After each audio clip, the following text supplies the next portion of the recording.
அமுதமழை இது ஆனந்தத்தின் அலை. அமுதமழை இணையதள வானொலியின் மகளிருக்கான சிறப்பு நிகழ்ச்சியில் இன்று கனடாவின் ஸ்காப்ரோ எனும் இடத்திலிருந்து சுசிதா பேசுகிறேன். கனடா இந்த மாதம், அதாவது ஆடி மாதம் 1ஆம் தேதி தனது சுதந்திர தினத்தை இனிதாக கொண்டாடியுள்ளது. அதாவது கனடாவில் உள்ள மக்கள் எல்லோரும் கனடா டே, அதாவது கனடா சுதந்திர தினம் அடைந்த தினத்தை, அதாவது அதன் 159வது சுதந்திர தின விழாவை இனிதாக கொண்டாடி மகிழ்ந்துள்ளார்கள். அந்த தினத்தையொட்டி அந்த தினத்தின் சிறப்பு நிகழ்ச்சியாக, அதாவது கனடா டே சிறப்பு நிகழ்ச்சியாக அதை பற்றி எம்முடன் பகிர்ந்து கொள்வதற்கு, அதாவது இப்போது கனடா டே கொண்டாடப்பட்டது, இப்போது கனடா சுதந்திரம் பெற்றது, அது எப்படி மக்கள் எல்லோரும் இனிதாக கொண்டாடுகிறார்கள் என்பது பற்றிய விளக்க உரையை எம்முடன் பகிர்ந்து கொள்வதற்காக திருமதி உஷா அவர்கள் எம்முடன் இணைந்துள்ளார்கள். வாருங்கள் நேயர்களே, மகளிர்களே, அவர்களை இந்த நிகழ்ச்சியினுள் இணைத்துக் கொள்வோம். வணக்கம் திருமதி உஷா அவர்களே. வணக்கம். வணக்கம். அமுதமழை இணையதள வானொலி நேயர்களுக்கு இனிமையான வணக்கம். நான் கனடாவிலிருந்து உஷா உங்களுடன் இணைந்து கொள்வதில் பெருமகிழ்ச்சி. இப்போ நம்ம உலகத்தில் வெவ்வேறு பகுதியில் நம்ம வாழ்ந்து கொண்டிருக்கோம் இல்லையா? அதில் பார்த்தீங்கன்னா இந்த உலகத்தில் வெவ்வேறு பகுதியில் வெவ்வேறு தேசத்தில் வாழ்ந்தாலும் நாம் உணர்வுகளால், குணங்களால், கலாச்சார பண்புகளால் நாம் ஒன்றிணைந்து ஒருமித்து நாம் ஒரே குடும்பத்தை சார்ந்தவர்களாக வாழ்ந்து கொண்டிருக்கோம் இல்லைங்களா? ஒருத்தர் இலங்கையில் வசிக்கலாம், மற்றொருவர் இந்தியாவில் வசிக்கலாம், மற்றொருவர் சைனாவில் வசிக்கலாம், அப்புறம் மலேசியா, சிங்கப்பூர்னு, அப்புறமா இந்த வட அமெரிக்காவில் வசிக்கலாம், கனடா, அந்த மாதிரி வெவ்வேறு பகுதியில் நாம் வசித்தாலும் இந்த அமுதமழை இணையதள வானொலி நாம் அனைவரையும் உணர்வுகளாலும், அன்பினாலும், ஒருமித்த கருத்துக்களாலும் நாம் ஒருவரோடு ஒருவர் இணைந்து இந்த நிகழ்ச்சி மூலமாக கருத்து பரிமாற்றங்களை செய்து கொள்வதனால, பல தகவல்களை நாம் அறிந்து கொள்வதனால், நாம் இணைந்து ஒன்றாக வாழ்ந்து ஒரே இடத்துல வசிக்கிற மாதிரி ஒரு உணர்வுகளால் நாம் ஒன்றுபடுறோம் இல்லைங்களா? அந்த மாதிரி ஒவ்வொரு தேசத்துல பல பகுதியில் இந்த உலகில் வாழ்ந்து வந்தாலும், இப்ப நீங்க பாத்தீங்கன்னா உலகத்துல உள்ள அனைத்து தேசங்களும் சுதந்திரமா இயங்கல இல்லையா? பல நாடுகள் பல வருடங்களுக்கு முந்தி வேறு ஒரு நாட்டினால் ஆட்சி அமைந்து அவங்க மற்றொரு நாட்டுக்கு அடிமைகளாக இருந்தனர். அதுக்கு பிறகு பல போராட்டங்கள் நடந்து அவங்களுக்கு சுதந்திரம் கிடைத்து, அதற்கு பின்னர் தனித்து அவங்க இண்டிபெண்டா, சுதந்திரமா ஒரு தனி நாடாக அந்த சுதந்திரத்தை கொண்டாடி பேணி காத்து இன்று ஒரு வல்லிய தேசமாக திகழ்கிறார்கள் இல்லையா? அந்த மாதிரி இப்ப நீங்க பாத்தீங்கன்னா இந்தியா பிரித்தானியர்களால் கிட்டத்தட்ட 200 ஆண்டுகள் அடிமையாக, அவங்க நாட்டினேயே அவங்க பல கொடுமைகளை பிரித்தானியர்கள் தந்தாங்க இந்தியர்களுக்கு.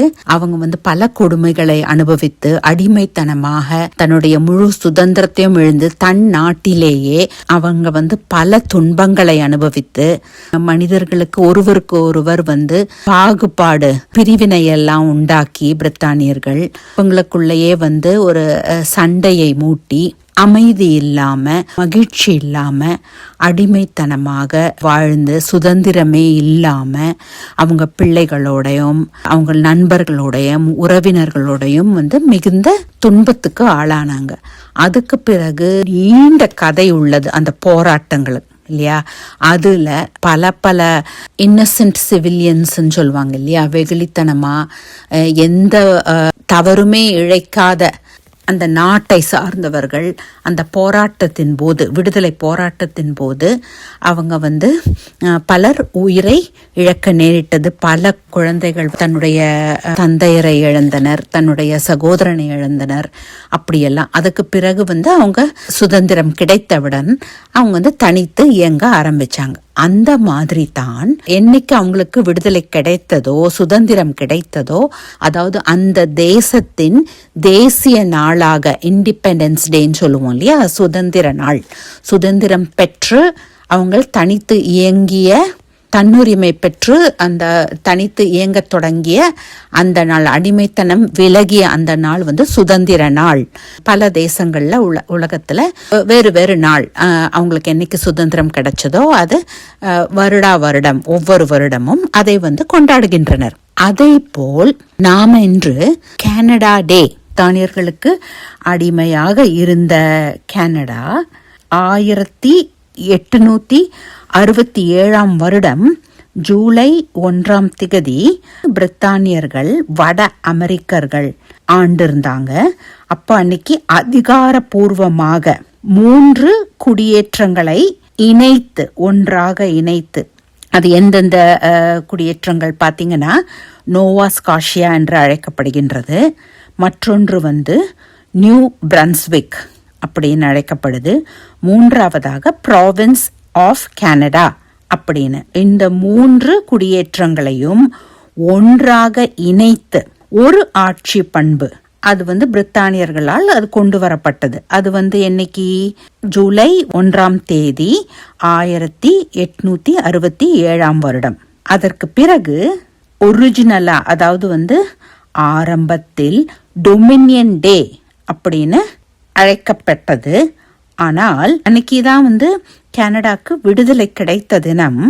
அதனால் அது அதிகாரப்பூர்வமாக அந்த விடுமுறை தினத்தை கனடா டே அப்படின்னு 1982 வருடம் தான் அந்த அரசியல் அமைப்பு அதெல்லாம் உருவாக்கப்பட்டு முழுமையாக கனடாவுடன் சட்டமன்ற சம்பந்தப்பட்ட இந்த சுதந்திரம் முழுமையா கிடைச்சது. அப்ப அன்னையிலிருந்து அதுக்கு முன்னாடி வரையிலும் டொமினியன் டே என்று அழைக்கப்பட்ட அந்த கனடா டே 1982 வருடத்தில் தான் பெயர் மாற்றம் செய்யப்பட்டு கனடா டே என்று அழைக்கப்படுகின்றது. இந்த கனடா டே ஒவ்வொரு வருடமும் ஜூலை 1 அன்று கொண்டாடப்படுகின்றது. ஸோ முழு நாட்டிலும் சுதந்திரம் பெற்று அவங்க அடிமைத்தனத்திலிருந்து விடுபட்டு தனித்து இயங்கி யாருக்கும் எந்த விதத்திலும் அடிமைத்தனம் இல்லாமல் அவர்களால் முழு மனதுடன் சுதந்திரமாக சந்தோஷமாக அவர்கள் நாட்டில் அவர்கள் விரும்பியதை செய்யக்கூடியதான நாளாக அது அமைந்தது. ஜூலை 1 எப்படி அது கொண்டாடுறாங்க, எந்தெந்த விதத்துல அதை மகிழ்ச்சி, அதுக்கு என்னென்ன நிகழ்ச்சி எல்லாம் நடத்துறாங்க, அதெல்லாம் பற்றி நாம சற்றே விரிவாக பார்ப்போம். மனிதன் தவறான பழக்க வழக்கத்துக்கு அடிமையாகியோ, போதைப் பொருளா இருக்கலாம், அப்படி இல்லாட்டி புகைத்தல் இல்லையா, அதுவா இருக்கலாம், அல்லது மது அருந்துதலா இருக்கலாம். அந்த மாதிரி தவறான பழக்க வழக்கங்களுக்கு நம்ம அடிமைத்தனமா ஆகும்போது அதற்கு கட்டுண்டு, அதாவது ஆரம்பத்தில் நமக்கு என்ன குணாதிசயங்களோடு இருந்தோமோ அதெல்லாம் இழந்து, நம்மளுடைய ஒரிஜினாலிட்டி எல்லாம் இழந்து நாம அடிமைத்தனமா அதுக்கு கட்டுண்டு இருக்கோம். ஆனா எப்போ நம்ம அதிலிருந்து, அந்த விகாரங்களிலிருந்து, கெட்ட பழக்க வழக்கங்களிலிருந்து வெளிவந்துட்டோமோ அப்போ நாம சுதந்திரமா நமக்கு நாமே ராஜா. எப்படி இந்த உடலுக்கு ஆன்மா ராஜாவா இருக்கின்றதோ அதே மாதிரி நம்ம இந்த பழக்க வழக்கங்களிலிருந்து விடுபட்டு அந்த அடிமைத்தனத்திலிருந்து விலகி அந்த விகாரத்திலிருந்து வெளிவந்து நாம தூய்மையா நமக்கு நாமே ராஜா அப்படின்னு நம்மளால் திறம்பட செயல்பட முடிகின்றது, தெளிவாக சிந்திக்க இயல்கின்றது, நம்மளுடைய செயல்திறன் கூடுகின்றது. அதன் மூலமாக நாம் தெளிவாக சிந்திக்க முடியுது, செயல்திறன் கூடுது. நாம் செய்யக்கூடிய எந்த ஒரு காரியமும் யோசித்து அது திறம்பட செயல்பட்டு வெற்றிகரமாக செய்யக்கூடியதாக இருக்கின்றது. அதனால் அந்த வெற்றி கனியை நாம இலகுவாக அடைய நம்முடைய தெளிவான சிந்தனை நமக்கு வழிவகுக்குது இல்லையா.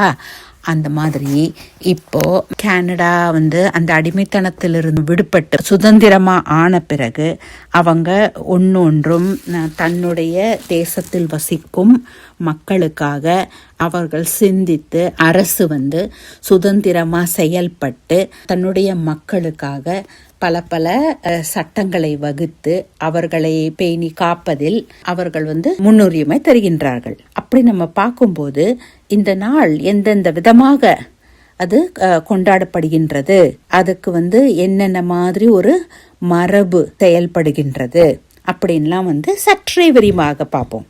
சரிங்களா?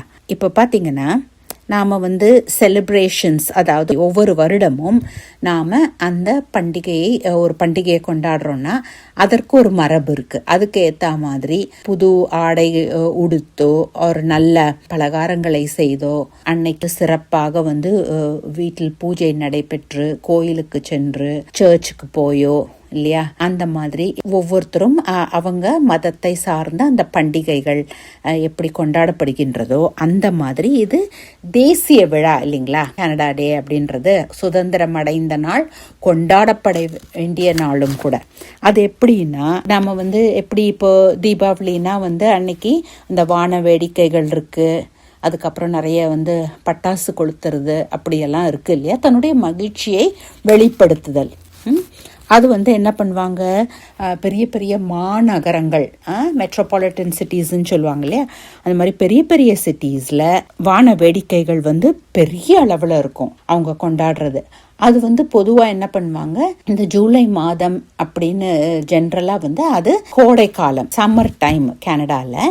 அதனால சூரியன் வந்து வெகு நேரம், அதாவது வந்து 7:30 மணிக்கு மேல்தான் வந்து சூரியனே வந்து அஸ்தமனமாகும் இல்லையா. சன்செட்டே வந்து லேட்டாக தான் இருக்கும். அதனால என்ன பார்த்தீங்கன்னா 9-9:30 மணி வரை சூரிய வெளிச்சம் இருக்கும் கோடை காலத்தில். அதனால அந்த சமயத்தில் கொஞ்சம் அந்த வான வேடிக்கைகள், இந்த பட்டாசு கொளுத்துறது அதெல்லாம் வந்து இருட்டில் இருந்தாதான் அந்த கலர்ஃபுல்லாக இருக்கு பாருங்க, பல நிறங்கள்ல அந்த வான வேடிக்கைகள் வந்து பார்க்கறதுக்கு கண்களுக்கு விருந்தாக அமையும். அதனால அந்த நேரத்தில் நீங்க பாத்தீங்கன்னா ஃபயர் ஒர்க்ஸ்லாம் வந்து இரவு 10 மணிக்கு மேல தான் தொடங்குவாங்க. ஸோ அது ஒரு சிறப்பான ஒரு நிகழ்ச்சியா இருக்கும். அது வந்து எல்லா இடத்துலையும் சேஃப்டி ரீசன்ஸ்க்காக, பாதுகாப்புக்காக எல்லா இடத்துலையும் வந்து அதை அனுமதிப்பதில்லை அரசு. அதற்கு பதில் வந்து பொதுவாக ஓப்பன் ஏரியாஸ்ல இருக்கு இல்லையா, இதுல வீடுகள் அமைந்த பகுதிகளெல்லாம் வந்து அந்த வான வேடிக்கைகள் நடத்த மாட்டாங்க. ஓப்பனா வெளிப்புறமா இருக்கு பாருங்க, பெரிய லான், ஹியூஜா பார்க் ஏரியா அப்படிலாம் இருக்கு பாருங்க. அப்படி இல்லாட்டி வந்து கிரவுண்ட், ஓப்பன் கிரவுண்ட் இருக்கு பாருங்க, இந்த விளையாட்டுகள் நடக்கும் இல்லையா, பேஸ்பால், கிரிக்கெட்டு, தென் அந்த மாதிரி ஃபுட்பால்னு அந்த மாதிரி கொஞ்சம் ஓப்பன் ஏரியாஸில் தான் வந்து இது நடத்துவாங்க. ஏன்னா வந்து எல்லாருமே கண்டு கழிக்கலாம், அதுக்காகத்தான். அது மட்டும் இல்லை, அன்றைக்கு விசேடமாக நீங்கள் பார்த்தீங்கன்னா கனடாவில் அந்த பெரிய நாடு இது, இந்த நாடு முழுக்க சிறப்பான உடை, அதாவது வந்து அது தேசிய கலர்கள், தேசிய நிறம் என்று எதை கூறுவீர்கள்? சிகப்பு மற்றும் வெள்ளை நிறத்தை தான் வந்து தேசிய நிறமாக இங்க கருதப்படுகின்றது, சிவப்பு மற்றும் வெள்ளை. ஸோ அதில் நீங்கள் பார்த்தீங்கன்னா வந்து இந்த நாட்டில் மேப்பிள் லீவ்ஸ், அந்த மேப்பிள் இலை இருக்கு இல்லையா, அந்த வடிவிலேயே அவங்களுடைய அது கொண்டாட்டத்தின் ஒரு பகுதி. சிறுவர்கள், சிறுமியர்கள், பெரியவர்கள், ஆடவர்கள் கூட, பெண்களும் சரி, அவர்கள் என்னன்னா அவங்களுடைய முகத்துல வந்து அந்த மேப்பிள் இலை இருக்குல்ல, அந்த வடிவிலேயே வந்து சிகப்பு மற்றும் வெள்ளை நிறத்துல வந்து அவங்க நிறமூட்டி கொள்வாங்க. அந்த நிறத்துல அந்த ஒரு இது படம், மேப்பிள் லீஃப், அந்த மேப்பிள் இலையை அந்த வடிவில் கீறி அவங்க ஃபேஸ் பெயிண்ட்னு சொல்லுவாங்க இல்லையா, ஃபேஸ் பெயிண்டிங், அந்த நிறத்துல அவங்க ஃபேஸஸ கலர் பண்ணிப்பாங்க. அப்படி வந்து அவங்களுடைய மகிழ்ச்சியை வந்து வெளிக்காட்டுவாங்க. அது மட்டுமல்ல, சமூக ரீதியாக பல நிகழ்ச்சிகள் நடக்கும். அது என்னன்னா வந்து பார்க்ல பாத்தீங்கன்னா கான்சர்ட், இசை நிகழ்ச்சி, பெரிய பெரிய ட்ரக்குகள்ல வந்து சாப்பாடு ஐட்டங்கள் இருக்கு இல்லையா, பல நாட்டுதும் நீங்க எல்லாம் அறிஞ்ச மாதிரி உலகத்துல உள்ள பல கலாச்சாரங்களை சேர்ந்தவர்களும் பன்னாட்டவரும் சேர்ந்தவர்களும் எல்லாமே வந்து ஒருமித்து வாழ்கின்ற ஒரு நாடு அது. அப்போ சைனீஸ் ஃபுட்டும் இருக்கும், இந்தியன் குசினும் இருக்கும், இலங்கை உணவும் இருக்கும். அமெரிக்கர்கள், ஐரோப்பியர்கள் அவர்கள் என்ன உணவு பாவிக்கிறாங்களோ அந்த உணவு வகைகளும் அந்த ட்ரக்குகள்ல நமக்கு கிடைக்கும். ஸோ யாருக்கு எந்த மாதிரியான ஒரு உணவு வேணுமோ அதை அவங்க வேண்டி விரும்பி சாப்பிடுவாங்க. அது மட்டும் இல்ல, அந்த நாட்டுல வெளிநாட்டிலிருந்து கனடாவுக்கு குடிபெயர்ந்தோர் இருக்காங்க இல்லையா, அவங்களுடைய குடும்பத்தை சார்ந்தோர், அப்புறம் அவங்களுடைய நண்பர்களோட பல பல ஆக்டிவிட்டீஸ் அங்கே நடைபெறும். அது மட்டும் இல்லை, அந்த சமயத்தில் கனடா டேவை சார்ந்த அந்த நேரத்தில் கொஞ்சம் முன்னே இருக்கலாம், அதற்கு இல்லாட்டி அதற்கு பிறகு இருக்கலாம், அந்த சிட்டிசன்ஷிப், அந்த நாட்டு குடியுரிமை பெற்றிருக்காங்க இல்லையா, சிட்டிசன்ஷிப், அந்த செரிமனி, அதுக்கான ஒரு விழா, அந்த நிகழ்ச்சியெல்லாம் கூட ஏற்பாடு பண்ணுவாங்க அந்த சமயத்தில். அது மட்டுமல்ல, முக்கியமாக ரொம்ப ரொம்ப ரொம்ப பல பல நிறங்கள், கலர்ஃபுல்லா வைப்ரண்டா இருக்கக்கூடிய அந்த ஒரு அணிவகுப்பு இருக்கும் இல்லையா, அது பல சமூகத்தை சார்ந்தவர்கள், குஜராத்திஸும் வருவாங்க, ஒயிட்ஸும் வருவாங்க, ஜமைக்கால இருந்த நாட்டை சேர்ந்த கருப்பர்களும் வருவாங்க, எத்தியோப்பியாதுன்னு ஆப்பிரிக்க நாட்டை சேர்ந்த அவர்களும் வருவாங்க. எல்லோரும் கலந்து, பன்னாட்டவரும் எல்லா கலாச்சாரத்தை சேர்ந்த மக்களும் ஒன்றாக சேர்ந்து இந்த கலாச்சார கலைஞர்கள்ல அவங்க பல பல விதத்துல அவங்களுடைய வித்தைகளை காட்டுவாங்க. இந்த மாதிரி பல பல நிகழ்ச்சிகள் கனடா டேவை சிறப்பிக்குமாறு அதை பல இடத்துல இந்த அணிவகுப்புகள் நடைபெறும்.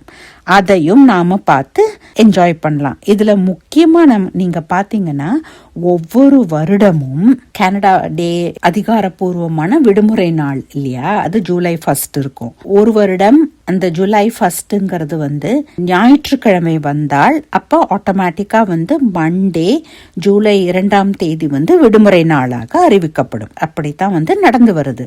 இப்ப நீங்க பாத்தீங்கன்னா, அன்றைக்கு எல்லா அரசு ஆபீஸ்லயும், கவர்மெண்ட் ஆபீசஸ்லயும் பாத்தீங்கன்னா, அரசு அலுவலகங்கள், அப்புறம் பேங்குகள், அப்புறம் தபால் ஆபீஸ்கள், அந்த போஸ்ட் ஆபீசஸ், அதுக்கப்புறம் கடைகள் இருக்கு இல்லையா, அங்க எல்லாமே அன்றைய தினம் மூடப்பட்டிருக்கும்.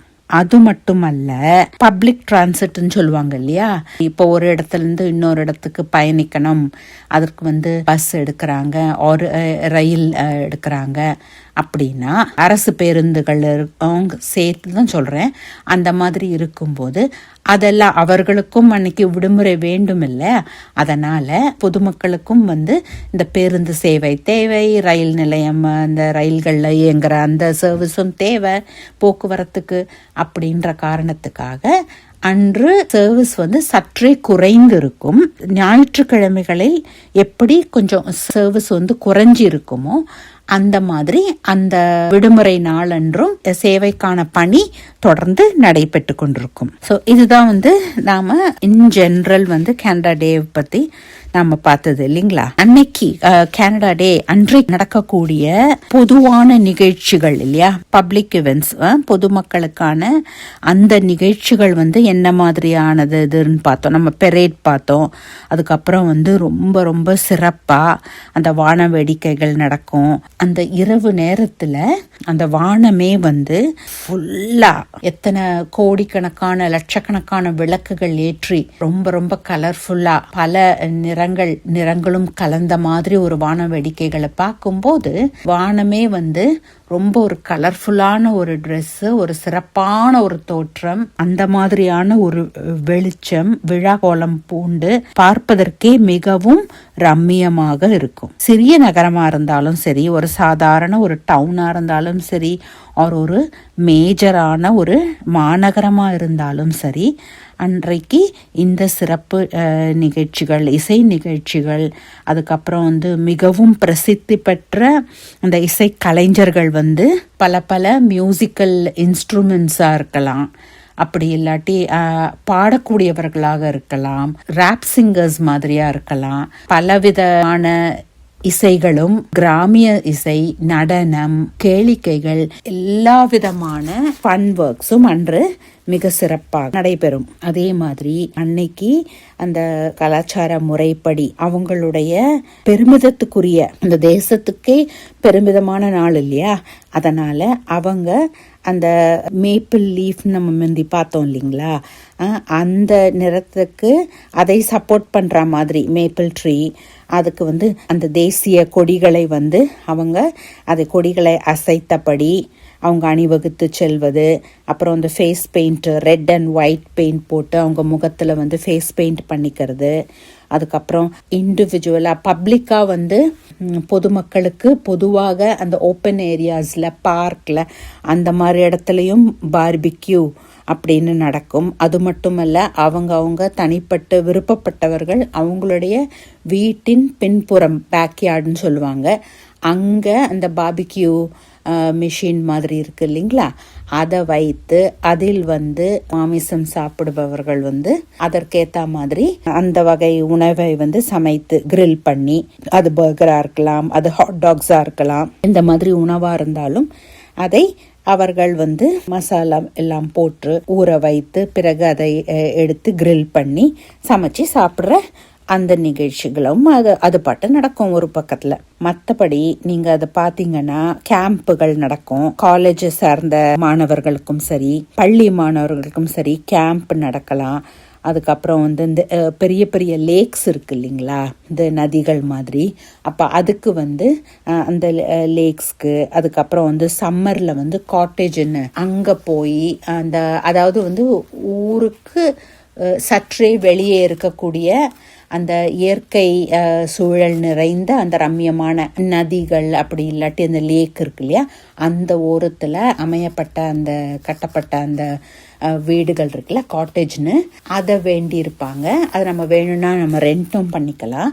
அந்த மாதிரி இடத்துல அந்த லீவு நாட்கள், இந்த விடுமுறை நாட்களை போய் அங்கு மகிழ்ச்சியாக இருந்துட்டு அந்த ஒரு கிழமைக்கு அப்புறம் அவங்க வேலைக்கும் அவங்க குடும்பத்துடன் மறுபடியும் அவங்க வீட்டுக்கு வந்து இணைந்து கொள்வார்கள். அப்படியும் கொண்டாடப்படுகின்றது. அது மட்டுமல்ல, அந்த ஐகானிக் ட்ரீட்ஸ்ன்னு சொல்லுவாங்க இல்லையா, ரொம்ப ஒரு சின்னம் அமைந்த ஒரு சின்னமாக இருக்கு இல்லைங்களா, அந்த மாதிரி ஒரு சிற்றுண்டி வகைகள் வளமையாக அது என்ன சொல்றதுன்னா புட்டின்னு சொல்லுவாங்க, சீஸ் இதில் செய்யப்பட்டது. அப்புறம் பட்டர், வெண்ணெய் இருக்கு இல்லையா, பட்டர் டாட்ஸ், இந்த நாட்டுக்கே உரிய சிறப்பான இது. இந்த பேன்கேக்ஸில் மேப்பிள் ட்ரீன்னு இருக்கு இல்லையா, அதுல இருந்து கிடைக்கப்பெறுகின்ற ஒரு சிரப் இருக்கு, அந்த மேப்பிள் சிரப்புன்னு சொல்லுவாங்க. அது வந்து தேன் மாதிரி இனிமையா இருக்கக்கூடிய ஒரு வகை சாஸ் மாதிரி. அது அந்த சிரப் அந்த பேன்கேக்ஸ் செய்து அதனுடன் வந்து தொட்டுக்கொண்டு உண்பார்கள்.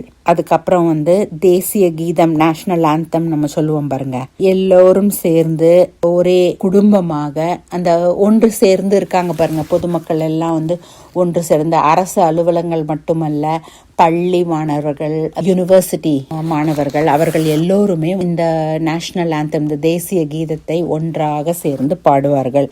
அது காதுக்கு மிக மிக இனிமையாக இருக்கும். இப்படி வந்து பல பல விழாக்கள், கேளிக்கைகள் மூலமும் பாட்டு, நடனம், விளையாட்டுக்கள், இதன் மூலமாக கனடா டே என்ற அவர்களுடைய தேசிய தினத்தை ஒன்று கூடி கருத்து வேறுபாடு இல்லாமல், அப்படி சற்று கருத்து வேறுபாடு இருந்தாலும் அன்றைய தினம் அதை ஒதுக்கி வைத்துவிட்டு எல்லோரும் ஒன்றாக இணைந்து கலாச்சார வேறுபாடுகளை மறந்து ஒரே குடும்பமாக ஒன்றிணைந்து மிக சிறப்பான முறையில் அன்றைய நாளை வந்து அவங்க கொண்டாடுவார்கள். ஸோ அதுதான் வந்து நமக்கு எல்லோருக்குமே வந்து சேர்ந்தது. ஒன்று சேர்ந்து வாழ்வது எப்பவுமே நமக்கு கோடி நன்மை இல்லைங்களா. அதனால அந்த மாதிரி தான் வந்து எந்த கருத்து வேறுபாடும் இல்லாமல் ஒன்றாக சேர்ந்து நாம் எப்படி வந்து புதிய யுகத்தில், சத்திய யுகத்தில் நம்ம ஒன்றாக எல்லோரும் ஒற்றுமையாக சந்தோஷமாக ஒரே குடும்பமாக, ஒரே மதம், ஒரே குடும்பம், வேறு எந்த ஒரு வேறுபாடும் இல்லாமல் ஒன்றிணைந்து நல்லதொரு குடும்பம், பல்கலைக்கழகம், அந்த மாதிரி ஒன்று சேர்ந்து உலகம் அனைத்தும், உலகத்தில் உள்ள அனைத்து ஜீவராசிகளும், அனைத்து மக்களும் ஒன்று சேர்ந்து கருத்து வேறுபாடு இல்லாமல் ஒரே குடும்பமாக வாழ்வதுதான் அந்த சத்திய யுகம். அதனால் தான் அது சொர்க்கம் என்று அழைக்கப்படுகின்றது. ஏனென்றால் அங்கு அவர்களுக்கு துக்கம் அப்படின்னா என்ன அப்படின்னே தெரியாத அளவுக்கு அது ஒரு மகிழ்ச்சி செல்வம், அமைதி, தூய்மை, சக்தி, அப்படித்தான் அங்க ஃபுல்லா நிறைந்து இருக்கும். அந்த மாதிரி ஒரு உலகத்துக்கு தான் சீக்கிரம் நாம் எல்லாம் டிரான்ஸ்ஃபர் ஆக போகிறோம். அதற்கு நாம் ஒன்று சேர்ந்து அந்த ஒரே ஒரு கடவுள் சொல்வதை, பரமாத்மா சொல்வதை நாம் செயலில் கொண்டு வரும் பொழுது அந்த நாளை அடையும் நாள் வெகு தூரத்தில் இல்லை. வணக்கம் நேயர்களே, இந்த அமுதமழை இணையதள வானொலி உஷாக்கு இந்த ஒரு வாய்ப்பு தந்தமைக்கு மிக்க மிக்க மிக்க நன்றி. மற்றொரு நிகழ்ச்சியில் உங்களுடன் இணைந்து கொள்வதில் ஆர்வத்துடன் காத்து கொண்டிருக்கிறேன். இனிமையான வணக்கம் நேயர்களே. நன்றி திருமதி உஷா அவர்களே. இன்று நீங்கள் கனடாவின் 159வது சுதந்திர தின விழாவின் போது மக்கள் எல்லோரும் எவ்வாறு கனடாவின் 159வது சுதந்திர தின விழாவை, அதாவது கனடா டேயை எவ்வாறு கொண்டாடி மகிழ்ந்தார்கள் என்பது பற்றி எமக்கு விளக்கமாக எடுத்துரைத்திருந்தீர்கள். கனடா எவ்வாறு பிரித்தானியரிடமிருந்து சுதந்திரத்தை பெற்றது, எப்போது அதனை பெற்றது, அத்தோடு மக்கள் எவ்வாறு கனடா டேயை கொண்டாடினார்கள் என்பது பற்றி எமக்கு விளக்கமாக எடுத்துரைத்திருந்தீர்கள். நன்றி நன்றி நன்றி. அமுதமழை இணையதள வானொலியின் மகளிருக்கான சிறப்பு நிகழ்ச்சியினூடாக இன்று எம்முடன் திருமதி பத்மினி தயாசீலன் அவர்கள் இணைந்துள்ளார்கள். அவர்கள் இன்று எமக்காக சிறு உணவு குறிப்புகள், அதாவது எவ்வாறு சட்னி செய்வது, பல்வகையான சட்னிகளை பற்றி எங்களுக்கு எடுத்துரைக்கிறதுக்காக எங்களுடன் இணைந்துள்ளார்கள். வாருங்கள் நேயர்களே, அவர்களை இந்த நிகழ்ச்சியினுள் அழைத்துக் கொள்வோம். வணக்கம் பத்மினி அவர்களே. வணக்கம். இன்றைக்கு நீங்க சட்னி, அதாவது ரொட்டி, தோசை, இட்லி அதோட இந்த தொட்டு சாப்பிடுற அப்படி அந்த சட்னிகளை பற்றி கூறுவதாக கூறியிருந்தீர்கள். என்ன வகையான சட்னியை நீங்கள் தயாரிக்கிறத பற்றி நீங்க சொல்ல இருக்கிறீர்கள்? இப்போ சட்னின்னு சொன்னால் இப்போ தேங்காய் சட்னி, தக்காளி சட்னி, புதினா சட்னி, மற்ற கேரட் சட்னி, அப்படி நிறைய பல வகையான சட்னி. அதில் நான் முக்கியமான 4 வகை சட்னியை பற்றி அதின் குறிப்பு எப்படி செய்யணுமன்றதை பற்றி நான் இப்போ சொல்ல. அதுக்கு தேவையான பொருட்கள் எப்படி செய்யறது, இப்போ என்னத்தோட சாப்பிடலாம் அப்படின்றத பற்றி நீங்கள் எங்களோட கலந்துரையாட போகிறீர்கள். முதலாவதாக இந்த சட்னியை பற்றி உங்களுக்கு பொதுவாக எல்லாருக்குமே பெரும்பாலான எங்களோட கலாச்சாரத்துக்கு முதலாவதா தேங்காய் சட்னி தான் எல்லாருக்கும் பிடிக்கும். இப்போ மற்ற எல்லா சட்னியும் விட எப்பயுமே நாங்கள் அந்த தேங்காயை நாங்கள் விரும்புவோம். தேங்காய் சட்னி இப்போ இட்லியோட சாப்பிடலாம், தோசை, ரொட்டி, இட்லி, அதுகள் 3க்கும் வடிவாக நாங்கள் சாப்பிடலாம். தேங்காய் சட்னி உங்களுக்கு சொல்கிறேன். இப்போ தேங்காய் சட்னிக்கு தேவையான பொருள் தேங்காய் திருவல் 1 கப், பச்சை மிளகாய் 2, உப்பு தேவையான அளவு, இஞ்சி ஒரு சிறிய துண்டு வைக்க வேணும், மற்றது தண்ணி தேவையான அளவு. அதை அப்படியே மிக்சியில் போட்டு அரைச்சி போட்டு பிறகு கடுகு, கருவேப்பமிலை, காஞ்ச மிளகாய் அதுகள் எல்லாத்தையும் தாளித்து போட்டு அப்படியே கொட்டி விட்டால் ஒரு சட்னி ரெடி. சின்ன வேலை தான், பெரிய வேலையாண்டு இல்லை, ஒரு சின்ன வேலை. அடுத்தது அது எல்லாத்தையும் நீங்க தாளிச்சு போட்டு அப்படியே மிக்ஸ் பண்ணி விட சரி. கிரைண்டர்ல போட்டு அடிச்சு போட்டு அப்படியே அப்படியே எல்லாம் போட்டு தண்ணி போட்டு அடிச்சு விட்டா ஒரு சட்னி ரெடி. தேசி புளியும் முடிவீங்களா? இல்ல தேசி புளி விடுறேல, தேசி புளி விடுற தேவையில்லை. அடுத்தது தக்காளி சட்னி. தக்காளி சட்னிக்கு தேவையான பொருட்கள் 2 பெரிய தக்காளி வேணும், 2 பெரிய தக்காளி, சிவப்பு மிளகாய் ஒரு 3 மிளகாய் போடலாம், நீங்கள் 4 மிளகாயும் போடலாம் உங்களுக்கு தேவையான. பூண்டு ஒரு 2 பல்லு, நான் ஓரளவுக்கு சொல்றேன், 3 பூண்டு 2 பல்லு, உப்பு தேவையான அளவு, எல்லாத்துக்கும் உப்பு நீங்கள் போடத்தானே வேணும், அப்போ உப்பு தேவையான அளவு. மற்றது எண்ணெய், இதுக்கு கொஞ்சம் வித்தியாசமாக எண்ணெய் 1 டீஸ்பூன், இந்த சின்ன இதால் ஒரு எண்ணெய் கொஞ்சம் போடணும். அதே மாதிரி இது எல்லாத்தையும் போட்டு மிக்சியில் அடித்து போட்டு அதே ரெசிபி தான். கருவேப்பமிலை, மற்றது கடுகு, காஞ்ச மிளகாய் எல்லாம் போட்டு வதக்கி போட்டு அப்படியே சட்னி குதி போட்டு அது தக்காளி சட்னி. அடுத்தது புதினா சட்னி.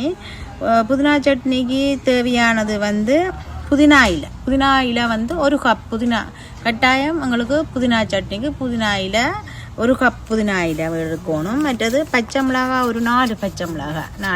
இந்த புதினா இலை கொஞ்சம் கசப்புற தன்மை வரும், அப்போ கொஞ்சம் கேரமாக இருக்கணும். அதுக்காண்டி 4 அந்த உரைப்புக்கு அந்த சில வேலை பெரிய பச்சை மிளகாய் என்றால் அது உங்களுக்கு ஒரு அளவு உரப்புக்கு ஏற்ற மாதிரி, அதாவது அந்த இதுக்கு புதினா இலைக்கு ஏற்ற மாதிரி.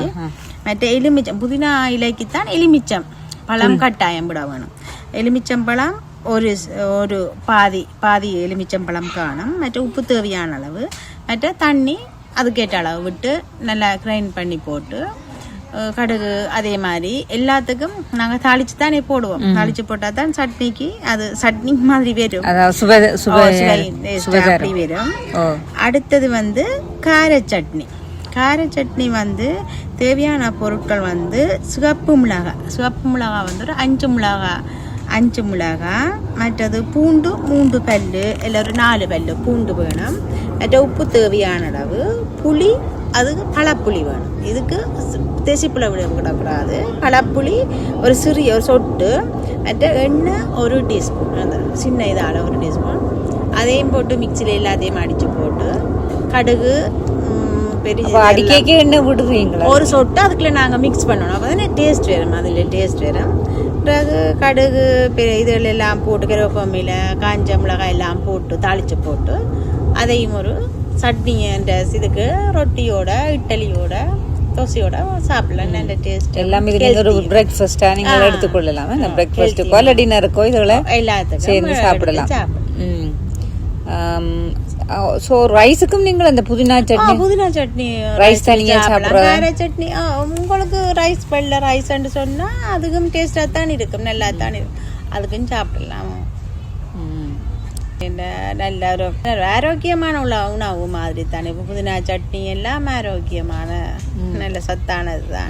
இரும்பு சத்து, அதாவது மற்றது தேங்காய் சட்னியும் அதுவும் தேங்காய் வந்து எங்கட உடம்புக்கு நீலியண்டு, அது நல்ல கொழுப்பு தான் தேங்காயில் இருக்கு, அது தக்காளி சட்னி புதினா சட்னி எல்லாமே எங்களுக்கு ஒரு நல்ல ஒரு. நாங்கள் ஒரே சட்னியை சாப்பிடாம விதமான சட்னி ஒவ்வொரு நாளைக்கு ஒவ்வொரு சட்னி அண்டேக்க பிள்ளைகளும் விரும்பி சாப்பிடுவீங்கன்னா எல்லாருக்கும் விருப்பமான உணவாக அமையும். ஈஸியாகவும் நாங்கள் உடனே தயாரிச்சு கொள்ளக்கூடியதா இருக்கு. இப்ப சட்னி அண்டேக்க யோசிக்கிறது இன்னும் இந்த சட்னியை செய்கிறது, ஆனால் சின்ன வேலை. இப்ப எங்களுக்கு தெரிஞ்சது ஒரே ஒரு சட்னி தான், தேங்காய் சட்னி மட்டும் தான் நாங்கள் இருக்கு. ஆனா வித்தியாசமா சட்னி அடிக்க அது வித்தியாசமான டேஸ்ட்ல வரும், அது ஒரு வித்தியாசமான சாப்பாடாயும் அமையும். நன்றி பத்மினி அவர்களே, நீங்கள் இன்று 4 வகையான வித்தியாசமான சட்னியை பற்றி எங்களுக்கு கூறியிருந்தீர்கள். அமுதமலை இணையதள வானொலியினூடாக அவர்கள் தந்த இந்த சட்னியை பற்றி நீங்கள் எல்லோருமே கேட்டு ரசித்திருப்பீர்கள் என்று நினைக்கிறேன். வாருங்கள் நேயர்களே, மகளிர்களே, நாங்கள் இப்பொழுது ஒரு சிறு பாடலை கேட்டுக்கொண்டு மீண்டும் இந்த நிகழ்ச்சியில் இணைந்து கொள்வோம். அன்னம் போல் எண்ணம், அதாவது அன்னம் போல் எண்ணம் என்று முன்னோர் சொல்வார்கள். அதை நீங்கள் கேட்டிருப்பீர்கள் நினைக்கிறேன். அதிகமானோர் அதை கேட்டிருப்பார்கள். அதாவது நாம் எவ்வகையான உணவை உட்கொள்கிறோமோ அதற்கேற்பவே எமது மனதில் எண்ணங்கள் தோன்றுகிறது. எனவே எமது எண்ணத்தை மேன்மையானதாகவும் உயர்வானதாகவும் தூய்மையானதாகவும் ஏற்படுத்த வேண்டுமென்றால் நிச்சயமாக நாம் உட்கொள்ளும் உணவில் கவனம் செலுத்த வேண்டும். இன்றைய காலத்தில் பெரும்பாலான மக்கள் தாம் உண்ணும் உணவில் கவனம் செலுத்துவதே இல்லை. நாவுக்கு ருசியாகவும் இலகுவாகவும் என்ன கிடைக்கிறதோ அதனை உணவகங்களில் வாங்கி உண்டு விடுகிறார்கள். குறிப்பாக இந்த டீனேஜர்ஸ் என்ன செய்கிறாங்கன்னு சொன்னால், அதாவது இளம் வயதினர் இந்த பீட்சா, பர்கர், அந்த ஜங்க் ஃபுட்டு அவைக்கு அதுதான் நாவுக்கு ருசியாக இருப்பதால் அதனை வாங்கி உண்டு விடுகிறார்கள். இப்படியான அந்த கொழுப்பு நிறைந்த உணவால் என்ன விளைவு அவற்றை உடலுக்கு வருகிறது என்பதை கூடி அவர்கள் சிந்திப்பதே இல்லை. அதனை அதிகமாக உண்பதால் அந்த விளைவை அவர் பொருட்படுத்துறதும் இல்லை.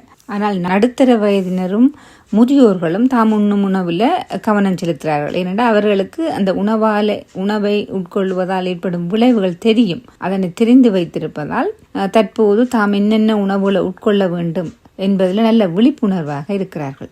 ஆனால் சிறுபான்மையினோர் மட்டுமே தாம் வீட்டில் சமைத்த உணவை, அதாவது தூய்மையாக சமைத்த உணவை, அதாவது காய்கறிகள், பழங்கள் போன்றவற்றை உண்டு வருகிறார்கள்.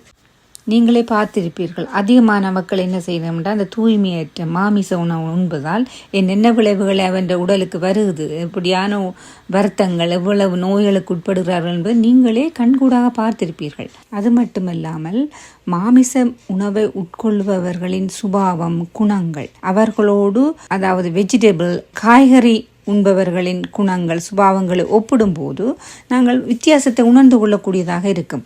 நீங்கள் பார்த்தீர்களானால் இந்த மாமிசம் உண்பவர்கள் எளிதில் கோபப்படுபவர்களாக இருப்பார்கள். அவர்களை இலகுவாகவே கோபப்படுத்தலாம்.